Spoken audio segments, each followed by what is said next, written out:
हाँ आवाज आ रही है। अभी 2 मिनट ज्वाइंट हो रहे हैं लोग। आवाज आ रही है?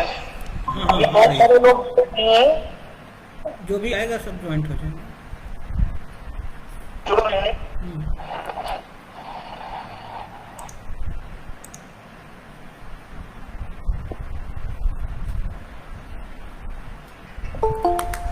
हाँ जुड़ जाइए।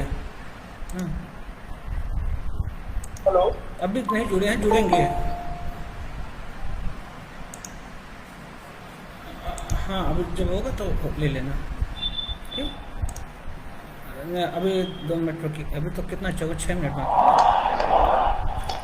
ना। ठीक ठीक ठीक।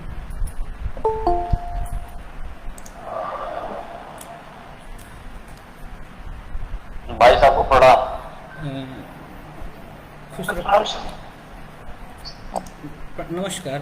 चरण स्पर्श सर।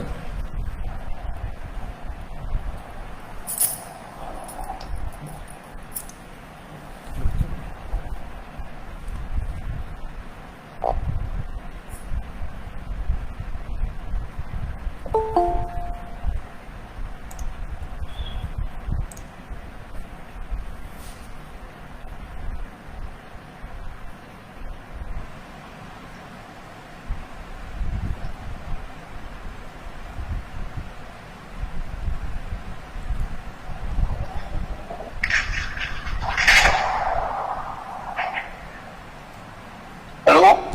जी सर चरण स्पर्श सर, बस 2 मिनट। हाँ सर, हेलो। हाँ सर। नमस्ते जी, आवाज आ रही है मेरा? हाँ आ रही है सर, अच्छी आ रही है आ सर। रही है? वीडियो हाँ, और आ रही आवाज़ है, आ रही एकदम है। साफ है सर। अच्छा।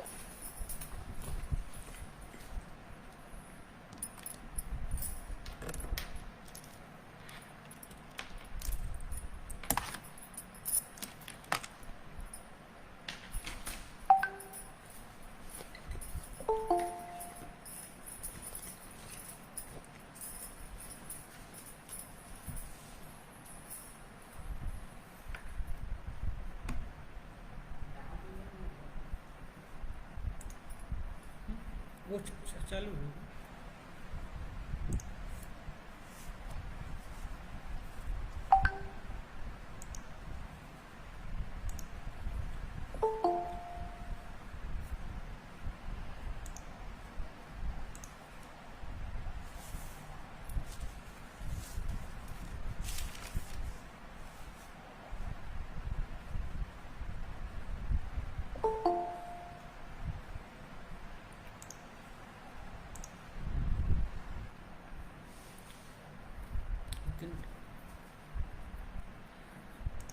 चरण स्पर्श सर।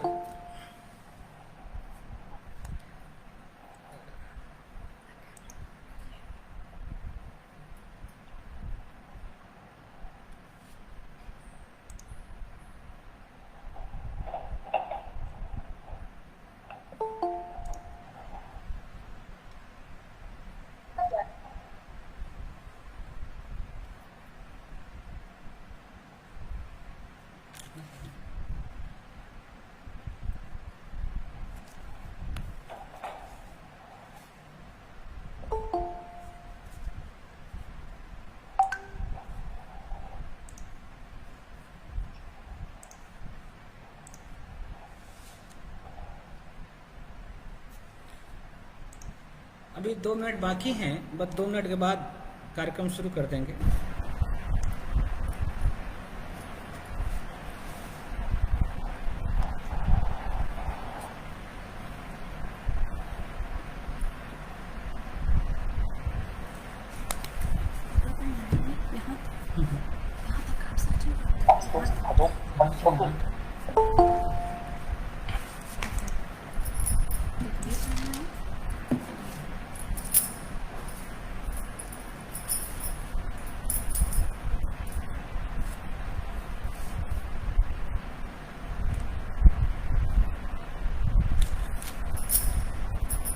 मोबाइल से जुड़ सकते हैं।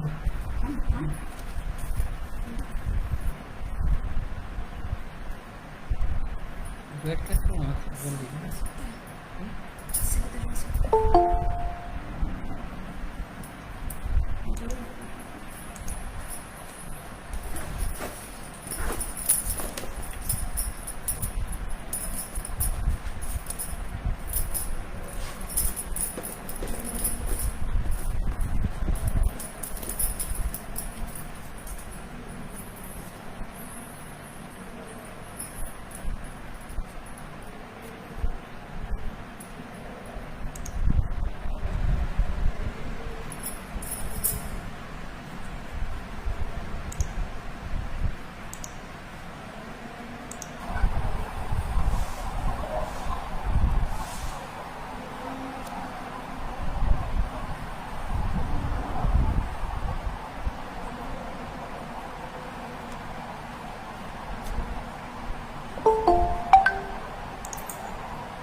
प्राणानामर्थ संघानां रसानां छन्दसामपि मंगलानां चक्रधारौ वंदे वाणी विनायकौ।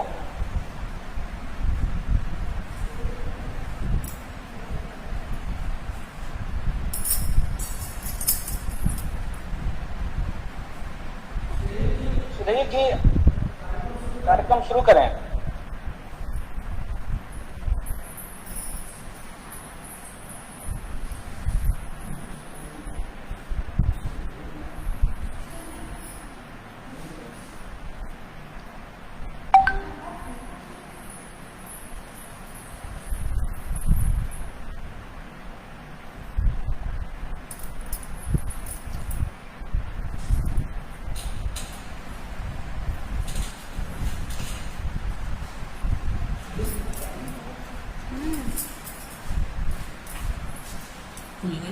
क्या सुधीर जी अभी झूठ नहीं क्या?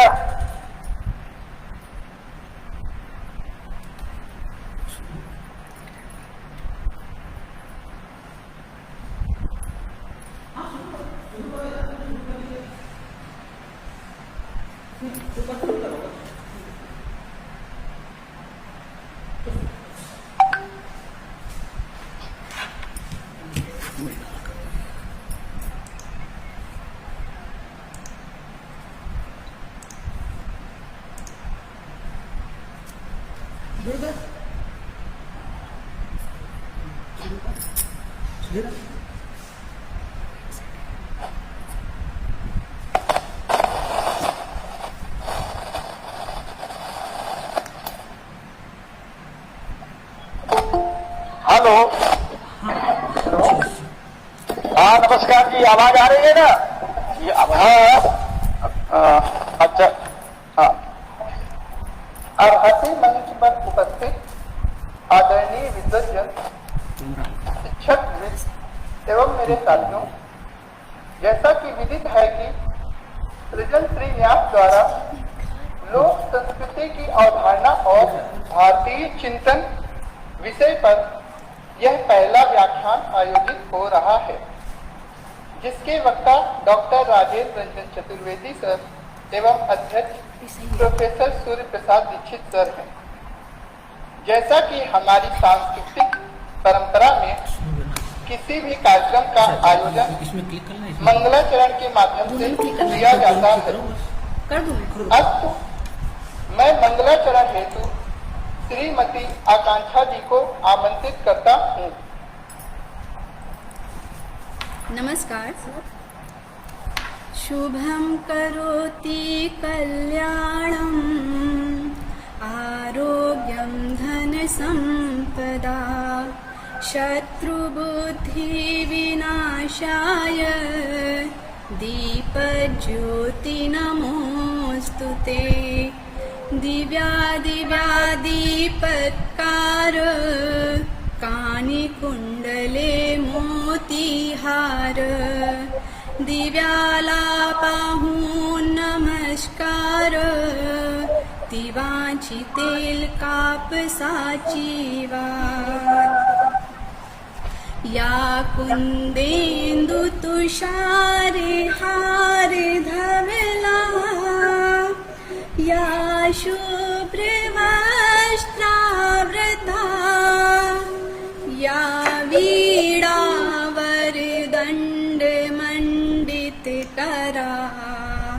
या श्वेतपद्मासना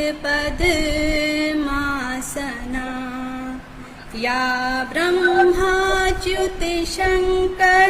प्रभृतिभिः देवैः सदा वन्दिता सा मां पातु सरस्वती भगवती निशेषजाड्यापः शुक्लां ब्रह्म विचारे सारे परिमां आद्या जगत् व्यापिनीं वीणा पुस्तक धारणीं भेदां जाड्यान्धकारापहां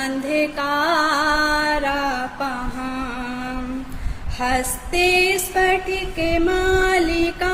विदधतीं पद्मासने संसितां वन्दे तां परमेश्वरी भगवतीं बुद्धिप्रदां शारदाम्। ॐ सहना भवतु सहनौ भुनक्तु सह वीर्यं करवावहै तेजस्विनावधीतमस्तु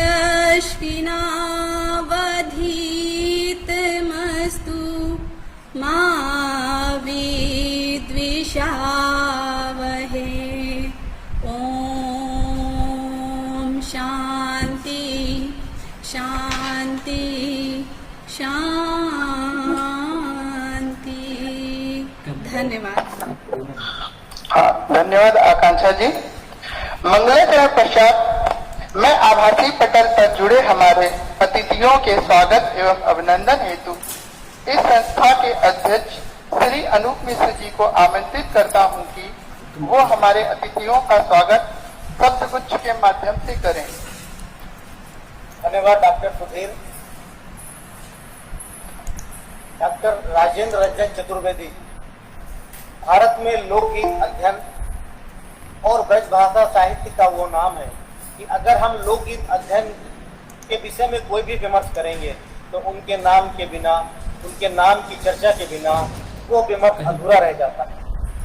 राजेंद्र रंजन चतुर्वेदी सर भारत में लोकगीत अध्ययन, इंडोलॉजी और ब्रज भाषा 1944 को उत्तर प्रदेश के मथुरा जिले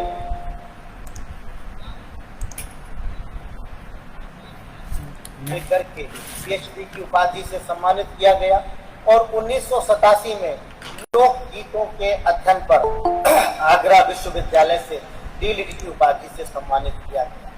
आपने श्री विद्या कल्पलता, श्री विद्या उपासक, तिगरे बाराती अटपटे ऑल इंडिया रेडियो द्वारा प्रसारित रेखा चित्रों का प्रकाशन किया है। इसके साथ ही ब्रज गीत, ब्रज लोक, लोकोक्ति और लोक विज्ञान, लोक शास्त्र, शासनीय सर्वेक्षण, शैक्षणिक क्रांति, निष्ठा और निर्माण जैसी दर्जनों पुस्तकों का लेखन एवं संपादन किया है। उनके सैकड़ों शोध पत्र भारत के प्रमुख समाचार पत्रों एवं पत्र पत्रिकाओं में प्रकाशित हुए हैं। डॉक्टर चतुर्वेदी सर 2004 तक मथुरा, शासनी और पानीपत में शिक्षण व्यवसाय से जुड़े रहे।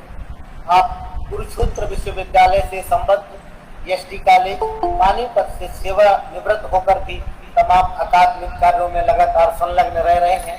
उनके अनुभव और कर्तव्यनिष्ठता से ये समाज, लोकगीत और ब्रज भाषा आज भी प्रफुल्लित और पल्लवित हो रही है। आपने इंदिरा गांधी राष्ट्रीय कला केंद्र के जनपद संपदा प्रभाग के तत्वाधान में धरती और बीज परियोजना, लोक परंपरा के प्रोजेक्ट, स्वामी हरिदास जी के केलीमाल पर रस देश प्रोजेक्ट का कार्य पूर्ण किया है। साथ ही वर्तमान में भारतीय लोक संस्कृति विषय पर कार्य कर रहे हैं। इंदिरा गांधी राष्ट्रीय कला केंद्र के विजिटिंग प्रोफेसर हैं। आप लेखन के अतिरिक्त सोशल मीडिया के माध्यम से भी सक्रिय रहकर लोक साहित्य एवं संस्कृति की लगातार अलग जगाकर इस बेल को समृद्धता प्रदान कर रहे हैं। आपने ऑल इंडिया रेडियो के कार्यक्रम के सलाहकार के समिति के सदस्य के रूप में भी कार्य किया है। आपको 1986 में उत्तर प्रदेश हिंदी संस्थान द्वारा ब्रज साहित्य में उनके अप्रतिम योगदान के लिए श्रीधर पाठक पुरस्कार से सम्मानित किया गया है। साथ ही 1997 में आपकी पुस्तक धरती और बीज के लिए उत्तर प्रदेश हिंदी संस्थान द्वारा आपको श्री हजारी प्रसाद द्विवेदी पुरस्कार एवं आचार्य विद्यानिवास मिश्र स्मृति सम्मान 2021 से भी आपको सम्मानित किया गया है।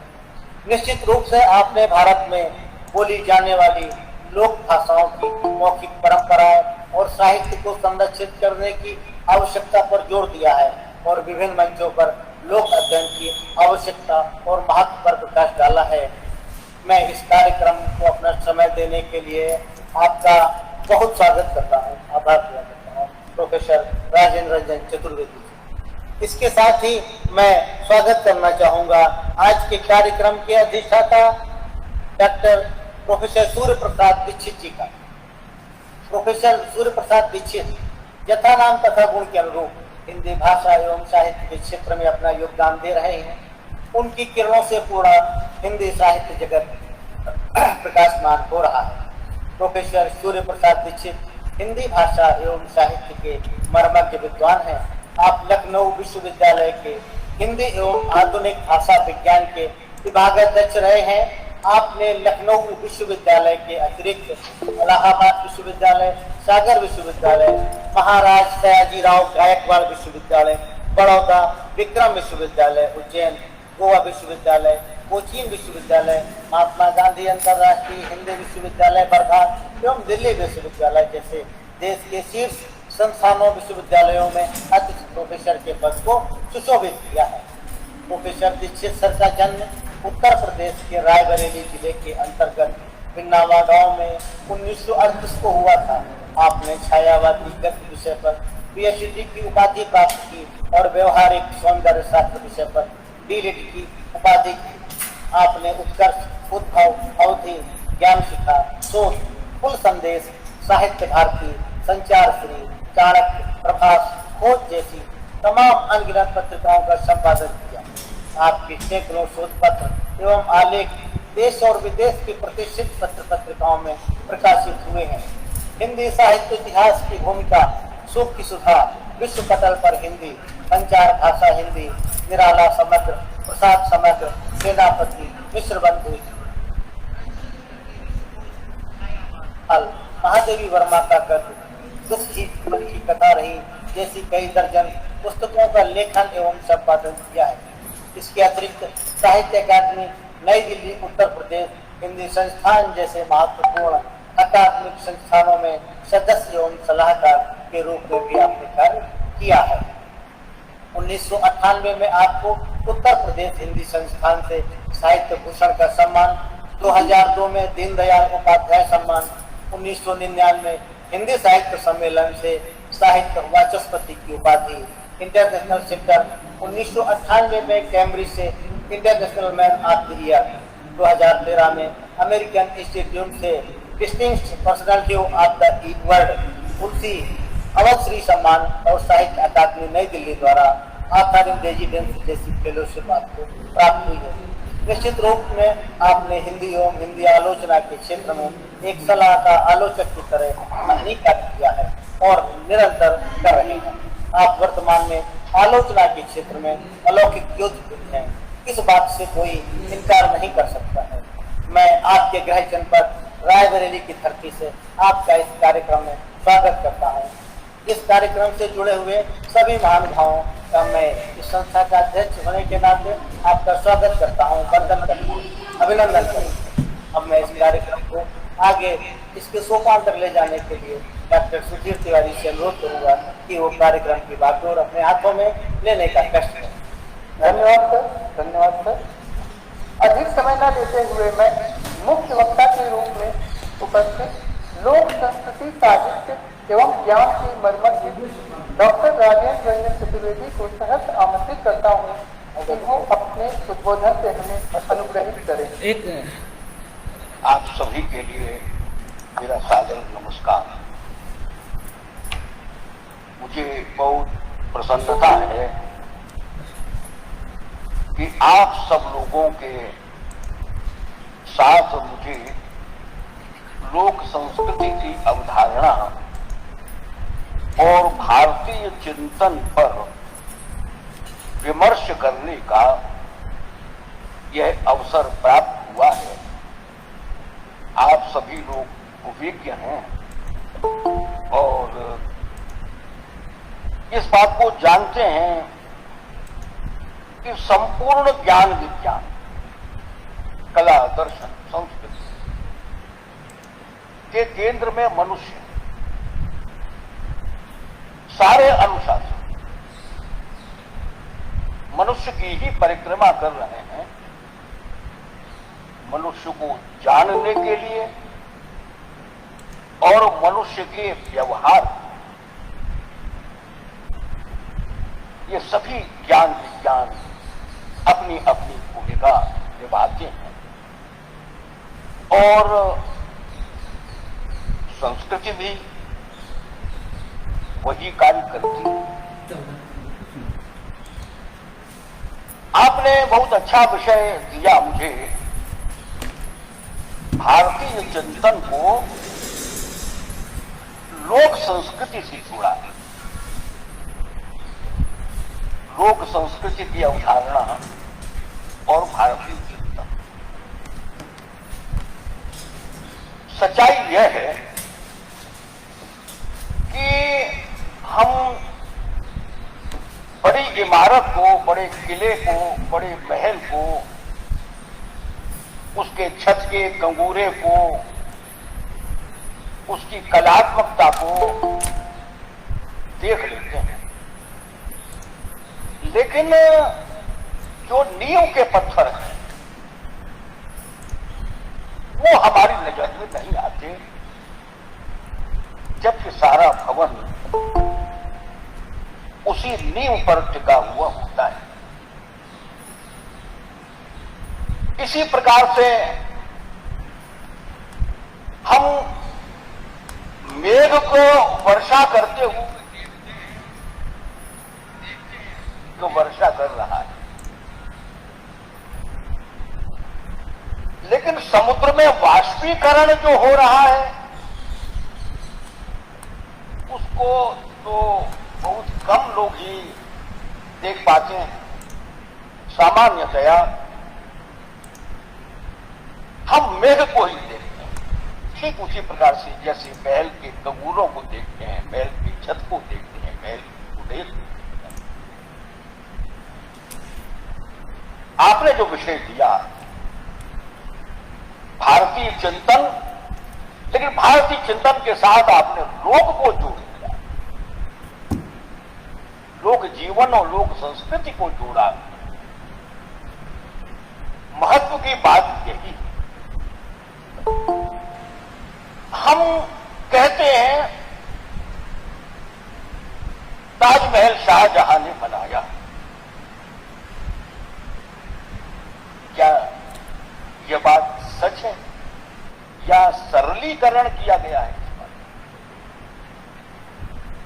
शाहजहां की निर्माण में क्या भूमिका? क्या उसने पत्थर तोड़े थे? क्या उसने पत्थरों को चिकना किया था? उसने केवल आदेश दिया, उसने केवल संयोजन किया। ठीक इसी प्रकार से हम चिंतन को यदि देखें, हम विचार प्रणाली को हम देखें, तो विचार प्रणाली में जो लोक की भूमिका है वो भूमिका वैसी ही है जैसी भूमिका भाषा की रचना में होती है। कोई व्यक्ति ये नहीं कह सकता कि भाषा की रचना उसने की है, कोई वर्ग ये नहीं कह सकता कि भाषा की रचना उस वर्ग ने की है। भाषा की रचना जिस प्रकार से समस्त जीवन की प्रक्रिया है, लोक जीवन की प्रक्रिया है, सामाजिक जीवन की प्रक्रिया है, उसमें सामान्य जन का महत्व कम नहीं। जिस प्रकार से मैंने ताजमहल का उदाहरण दिया था, ताजमहल में उन सामान्य मिस्त्रियों का, उन शिल्पियों का, उन मजदूरों का, उन श्रमियों का जो योगदान है वो भले ही हमारी नजरों से ओझल हो, लेकिन वो वास्तविक है। इसी प्रकार से भाषा की रचना में सामान्य जन की भूमिका, समस्त जन की भूमिका, सर्वजन की भूमिका और जीवन की निरंतरता, इन चारों तत्वों का महत्व है। जिस प्रकार भाषा की रचना होती है, ठीक उसी प्रकार से संस्कृति की भी रचना होती है। और संस्कृति की भी रचना किसी एक वर्ग की नहीं होती, कुछ नहीं करना, किसी एक व्यक्ति के द्वारा नहीं होती, यही बैठ जाओ। वो भी समष्टि के द्वारा ही होती। जैसा कि मैंने निवेदन किया था कि सभी ज्ञान विज्ञान मनुष्य की परिक्रमा करते हैं, सभी ज्ञान विज्ञान मनुष्य के लिए संस्कृति की और मनुष्य की समष्टि की। यदि मनुष्य अकेला ही होता तो उसे न भाषा की जरूरत होती और न